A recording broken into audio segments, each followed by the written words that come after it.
Shri P Mammikutty.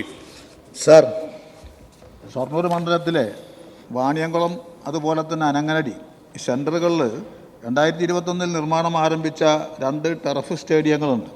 ഒന്ന് 4,32,00,000 മറ്റത് 3,20,00,000 പണി ഇഴഞ്ഞിട്ടാണ് നീങ്ങുന്നത്. എത്രയും വേഗം അതിൻ്റെ നിർമ്മാണം പൂർത്തിയാക്കാനാവശ്യമായ നടപടി സ്വീകരിക്കണം. അതോടൊപ്പം തന്നെ ചെർപ്പളശ്ശേരി ടൗണിൽ മുനിസിപ്പൽ ഗ്രൗണ്ടുണ്ട്. കഴിഞ്ഞ വർഷത്തെ ബഡ്ജറ്റ് ഫണ്ടിൽ 2 കോടി ഉറുപ്പിക അതിന് നീക്കിവച്ചിട്ടുണ്ട്.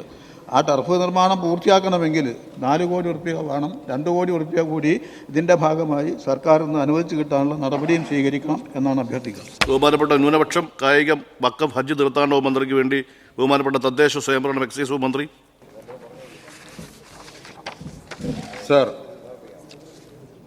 വാണിയംകുളം ഗ്രാമപഞ്ചായത്ത് ഗ്രൗണ്ടിലെ സിന്തറ്റിക് ഫുട്ബോൾ ടർഫും അനുബന്ധ സൗകര്യങ്ങളും നിർമ്മിക്കുന്നതിന് 3.71 കോടി രൂപയുടെ പ്രവൃത്തികൾ 70% പൂർത്തിയാക്കിയിട്ടുണ്ട്. 2024 ഓഗസ്റ്റ് മാസം അവസാനത്തോടുകൂടി പ്രവൃത്തി പൂർത്തീകരിക്കുവാൻ കരാറുകാരന് നിർദ്ദേശം നൽകിയിട്ടുണ്ട്. ചെർപ്പുളശ്ശേരിയിലെ അദ്ദേഹം ഉന്നയിച്ച പ്രശ്നം പിന്നീട് ബഹുമാനപ്പെട്ട അംഗത്തെ അറിയിക്കുന്നതാണ്.